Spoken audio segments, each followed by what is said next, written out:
just go with throw, and I'll call this new error, and I'll say testing package or testing async errors, whatever you want, testing async errors. And just to showcase that in the error handler, I have the console log for the error.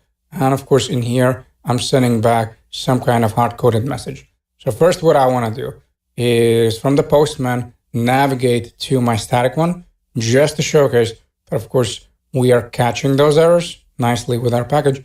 And then I'll cover the package in more detail. So let me go back to the Postman. Unfortunately, it's all the way on the left-hand side. So there's a little bit of jumping here. And I'm looking for the static one. I simply want to invoke the route. And now check it out. Something went wrong. Please try again. And if I navigate back all the way here in the bottom, I try again. Let me go back to the showcase that. So in here, let me just go with throw, and I'll call this new error, and I'll say testing package or testing async errors, whatever you want. Testing.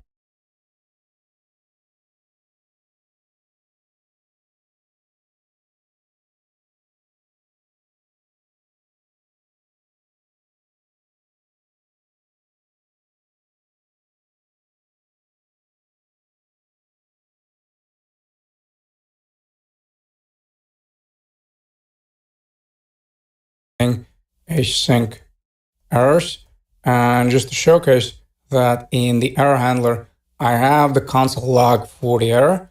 And of course, in here, I'm sending back some kind of hard-coded message. So first, what I want to do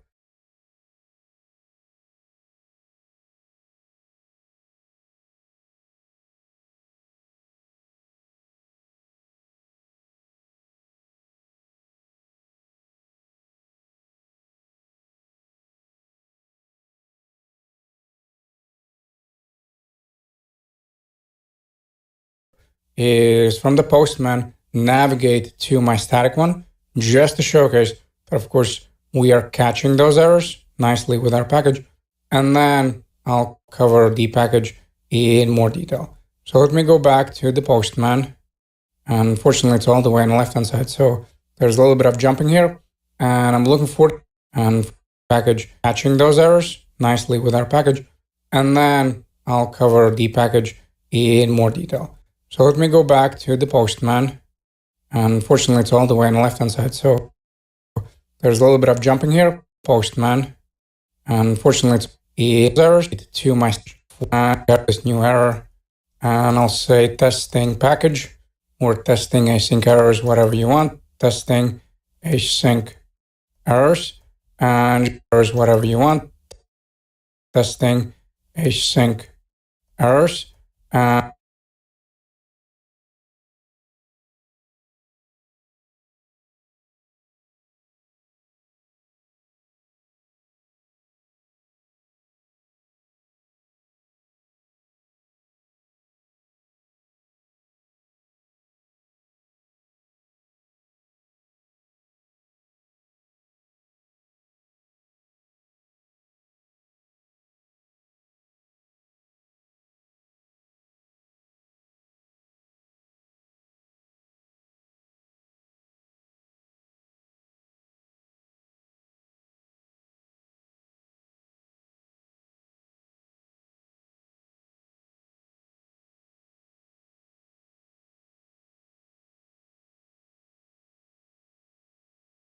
And just to showcase that in the error handler, I have the console log for the error. And of course, in here,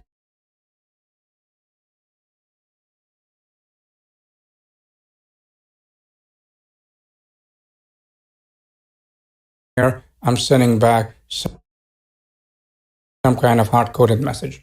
So first, what I want to do is from the post, we are in more detail. So let me go, and then I'll cover the package in more detail. So let me go back to the Postman. Unfortunately, it's all the way on the left-hand side. So there's a little bit of jumping here. And I'm looking for the static one. I simply want to invoke the route. And now check it out. Something went wrong. Please try again. And if I navigate back all the way here in the bottom, I should see error testing async errors. And if you're interested in finding out more about the package, just go to Google and type express async errors. And of course, one of the links is going to lead back to their docs. And effectively, if you want to use it in your own project, just go with npm install express async errors. Then we keep on scrolling and notice how the only thing we need to do is to require it, and then we're good to go. Now, one thing you probably noticed that I did not use next. And essentially the reason why I didn't do that is because if you read their docs, they say that instead of the error in the console, that we need to throw a error. And of course, since that instead of using next, we simply need to throw a error. And of course, since I can see the error in the console, that means that it still works. So long story short, instead of setting up try catch, instead of setting up our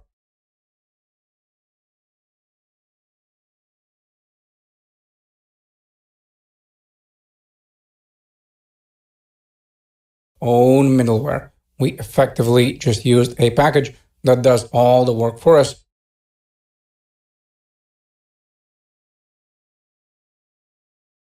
And as a result, we can eat and have our cake too, meaning we get the benefits of just using asynchronous code, and we don't need to worry about setting up try catches or our own middleware. And the package name that does that for us is async express errors, and we simply need to require it in the app.js. And once we have discussed async errors, next let's set up the model. And before to for us,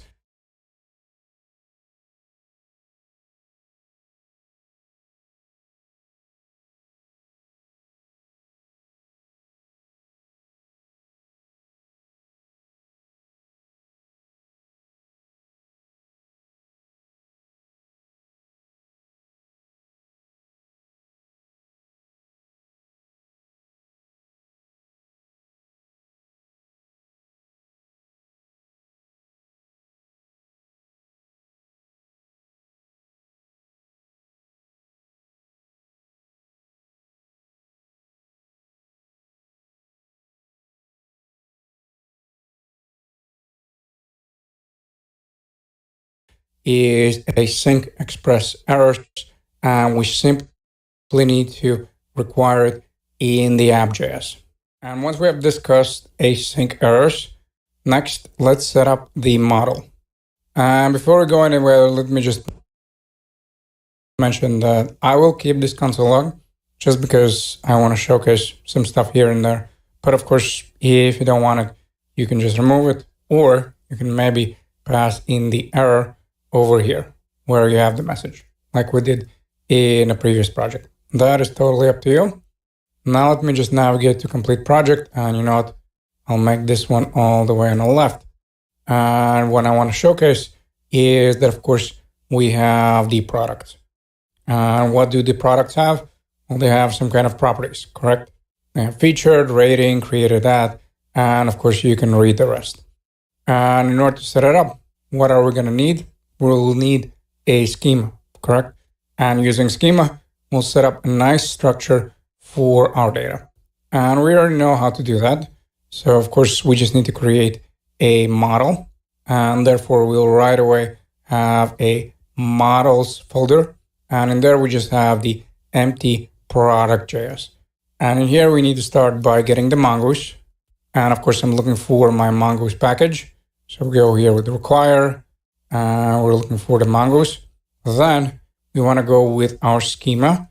And I'm going to call this product schema. So that's going to be the structure for my product.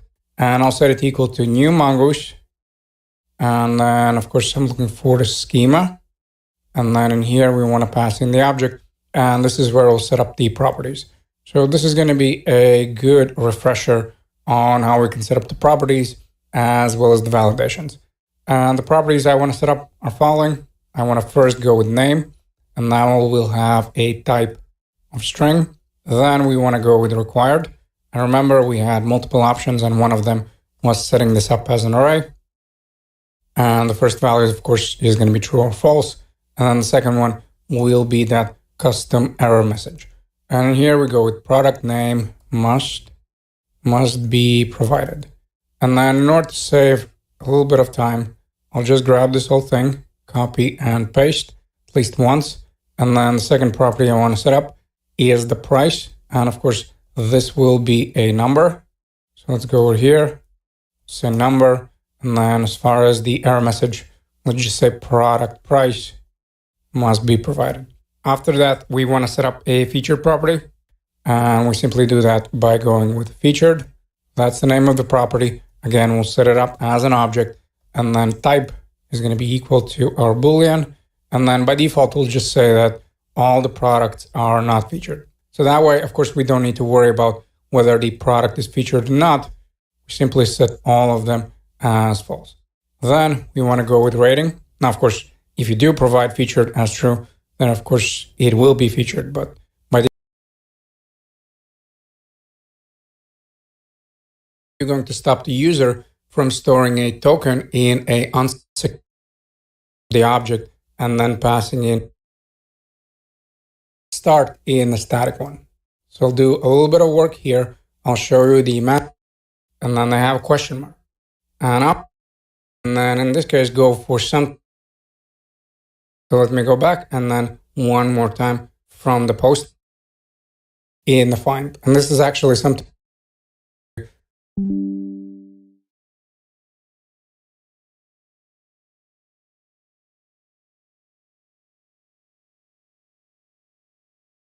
that the user is providing. And then we actually set it up as an object here. One, then let's keep scrolling. I have this one. And you know what? In order to avoid confusion, I'm just gonna one. And you know what? In order to avoid confusion, I'm just gonna avoid actually pronouncing them. Then we have this one. And then let's add a comma again, copy and paste. And of course in here, I added those double quotation marks, which is probably not something I want. And then I have the last one. Let's keep on scrolling, this one over here. So those are the 4 values that I chose. And again, for your own project, you can set it up however you would like. But since we'll be adding those products dynamically in the next video, so we don't need since we'll be adding your own project, you can set it up. So those are the 4 values. In some places of the world, they're also called IKEA, which is very, very weird. And then let me check the other ones. So I have this one. Then let's keep scrolling. I have this one. And you know what? In order to avoid, then let's keep scrolling. I have this one. And you know what? In order to avoid confusion, I'm just going to avoid actually pronouncing them. Then we have this one. And then let's add a comma again, copy and paste. And of course in here, I added those double quotation marks, which is probably not something I want. And then I have the last one. Let's keep on scrolling, this one over here. So those are the 4 values that I chose. And again, for your own project, you can set it up however you would like. But since we'll be adding those products dynamically in the next video, so we don't need to add them one by one, I strongly suggest using the same values. Now, what's also really, really cool is the fact that we can set up a custom error message if the value doesn't match any of these items in the list. And the way we do that is actually following, where I'll comment this out just so it stays for your reference. And we actually set it up as an object here.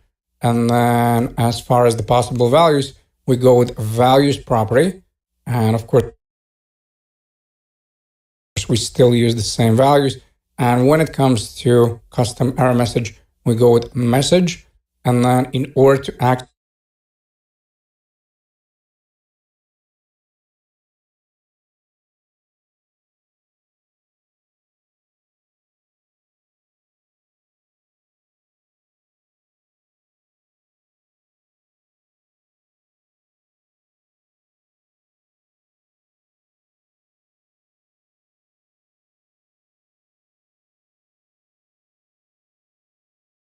the value that the user is providing, meaning the one that is coming in with our request. the syntax is following, where we go with curlies and then value. So essentially, that will access whatever the user is providing. And then we want to go with some kind of message. And in my case, I'm just going to say is not supported. And once we save, we have our schema ready to go. So now, of course, we just want to set up our model. So we're going to go here, module export, and we'll set it equal to Mongoose model. And then as far as the name, I'm going to go with product. And then I want to pass in my schema, which of course is the product schema. So product schema over here. And once we save, we're ready to move on to our next task. And once we have our schema and model in place, to our next task. Product schema over here. And once we save, we're ready to move on to our next task. And once we have our schema and model in place, before we can start setting up any kind of functionality, of course, we need to have data. Otherwise, how are you going to set up any kind of filtering if you have no product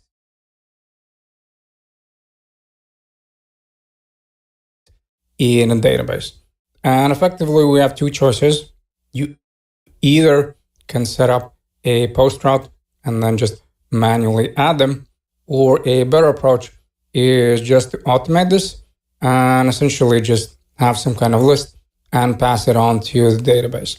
Now, lucky for you, if you take a look at our project, you'll notice the product JSON. And essentially, this is just a list of products just so we can start working on the filter functionality. And the only thing we need to do is set up populate.js, where we'll dynamically add all of these values to our database. So instead of going the manual route, where one by one we add them, we'll right away just add them to our database by actually invoking the populate.js. And the way it's going to look like, we're going to go over here. We'll first grab our .env. So let's say over here, .env. Then we want to go with config. And then what's really interesting, that we need to have another connection. So yes, we have one for app.js.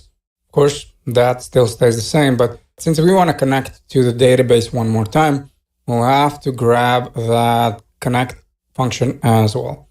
And here I'm just going to go with const connect db. Of course, that is coming from where? That is coming from our db folder, correct? So we go here with db and then more specifically connect. And that's the first thing we want to grab. Then we want to grab the model, and you'll see why. And we just need to come up with a name. And in my case, I'm going to go with product. And then, of course, we're requiring that it is coming from the models and then more specifically product. And then lastly, I want those JSON products because that's the data that I'm going to be passing on to the database. So here we need to come up with a name. In this case, I think I'm going to go with JSON product, and we'll set it equal to require. And where's the file? Is actually sitting right next to us. So we'll just go with /, and then we're looking for product JSON. And once we have all of this in place, we want to set up that start function one more time. Or in this case, of course, we're not going to be setting up app.listen.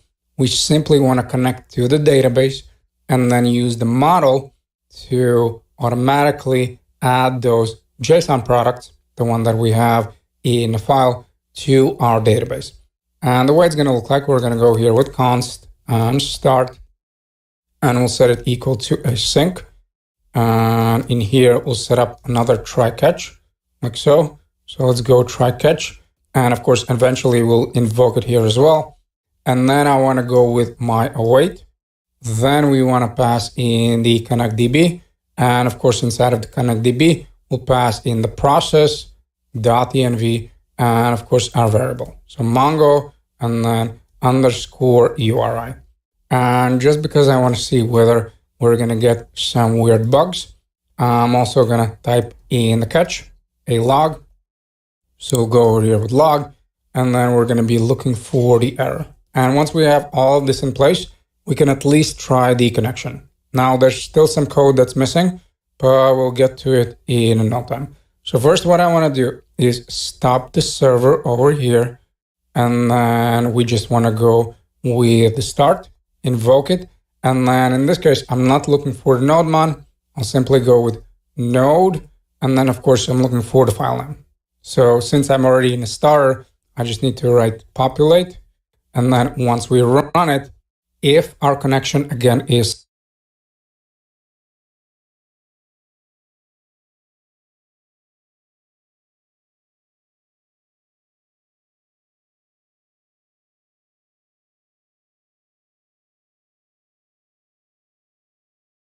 successful, we shouldn't see any errors in the console. Now, if you want to help yourself out, of course, you can just type here log and let's just say success or something along those lines. So let's say here success and an exclamation point. Let's save it one more time. Again, let's stop it. And if you remember from tutorial, in order to go back to the last command, we simply press arrow key up or down. In my case, I'm going to press it down and check it out. Now, of course, we have the success. So we successfully connected to the database. Now, if I want to check out the error, I'll comment out the .env, stop the server one more time. Sorry about the detour, but these things are important. And then once we run it, of course, we're not successful connecting to the database because the URI parameter is not provided. Awesome. So let me uncomment the .env, then clear everything. And once we have successfully connected to our database, there's two things that I want to do. First, I want to remove all the products that are currently there. And then I want to use the create and just pass in the JSON product. So if you remember in a previous setup, and I think I'm just going to go for final, and let me look for controllers and tasks. Notice here this create, we passed here a object, correct? When we were creating that task. Now, what we can also do is pass in the array. So if you take a look at the product, and I'm sorry, not this one, products JSON, you'll notice that this is an array at the end of the day. And then since this is an array, what I can do, I can just pass this in into the .create. And then by doing so, of course, I'll add all of these products to our database. So let's try it out. Let me navigate to the populate one. I have the JSON product. I'm in good shape. So now let me go below the await, but before the success. And in here, I want to go with await. Now I'm not waiting for the actual response. And I want to go with my model because my model has all those functions. And then we want to go with delete many. So now I just want to remove all the products that are currently there. Of course, in our case, there are no products, but I'm just making sure that later, if you want to reuse it, then whatever gibberish you added or whatever data you currently have, you just remove it and then you start from the scratch.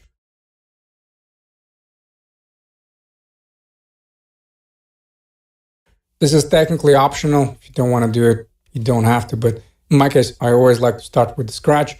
And then we want to go with await and then product, and then remember the function, create. So now we're just dynamically creating a bunch of products by passing in JSON products. That's all we have to play what I can do. And by doing so, let's try it out. Let me navigate to the populate one. I have the JSON product. I'm in good shape. So now let me go below the await, but before the success. And in here, I want to go with await. Now I'm not function, create. So now we're just dynamically creating